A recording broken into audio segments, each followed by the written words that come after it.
Olá, pessoal. Eu sou a professora Eli Junqueira e falarei com vocês sobre a arte da interpretação de texto. Interpretar um texto com suas devidas possibilidades de compreensão não é uma tarefa fácil. Requer alguns conhecimentos teóricos e, principalmente, muita leitura. Aqui eu apresentarei a vocês os diversos tipos e gêneros textuais, com as suas diferenças e particularidades para a análise de cada um. O brasileiro, infelizmente, ele não tem o hábito de leitura e isso com certeza reflete na dificuldade que muitos encontram ao interpretar um texto em uma prova. Portanto, faça um compromisso com você mesmo de ler mais. E essa leitura ela começa agora. Eu selecionei para você diversos tipos de texto, sendo que a maioria deles foram retirados de bancas especializadas em concursos públicos e vestibulares. Vamos começar pelos tipos de texto, também chamado de tipologia textual. Nós temos 4 tipos de texto. O texto do tipo dissertativo, descritivo, narrativo e o injuntivo.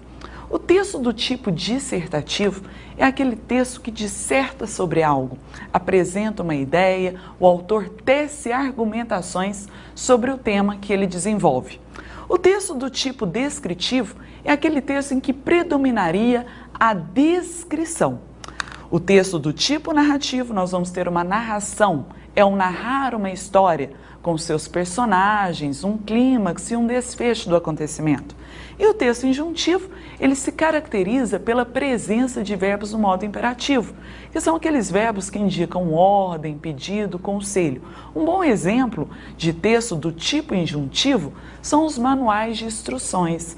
Ligue a tomada, aperte o off, aperte o on. Um outro exemplo interessante de texto injuntivo são as receitas culinárias.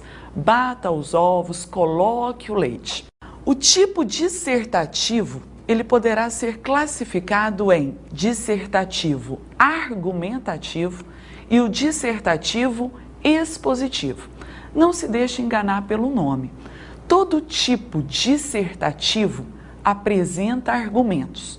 A diferença em argumentativo ou expositivo estará na intenção do autor.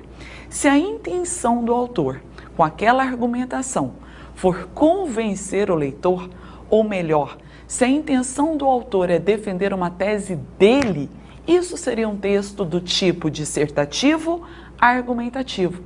Já se a intenção é apenas informar, expor informações, nós vamos classificá-lo como dissertativo expositivo. Talvez estejam um pouco vagos os conceitos de tipo dissertativo, narrativo, mas no decorrer da nossa aula eu vou apresentar vários textos exemplificando o que é a narração e o que é a dissertação, ok? E temos também os gêneros textuais. Então, um texto ele poderá ser classificado quanto ao tipo e quanto ao gênero.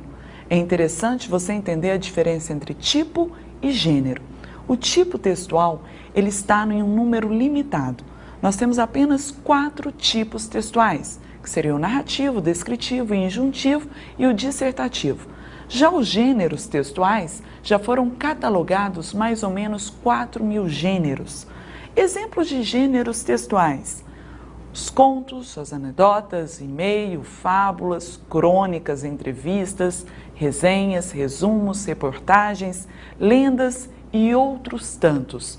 O gênero ele é caracterizado pela particularidade de cada texto. É importante ressaltar que todo gênero pertence a um tipo textual, ou seja, o texto ele poderá ser classificado quanto ao tipo e quanto ao gênero, e todo gênero estará contido em um tipo textual. E os tipos textuais, eles podem se mesclar. Portanto, deve ser analisado aquele que predominou. Como assim?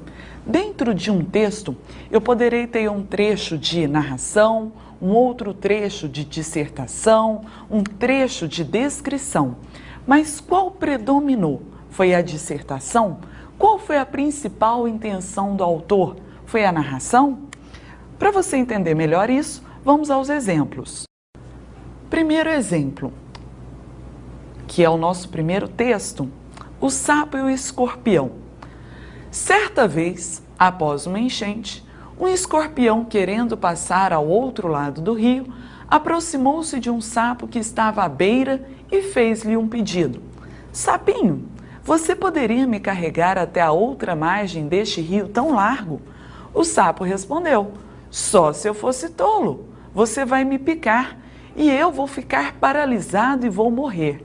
Retrucou o escorpião dizendo, isso é ridículo, eu não pagaria o bem com o mal. E o sapo, sempre se negando a levá-lo.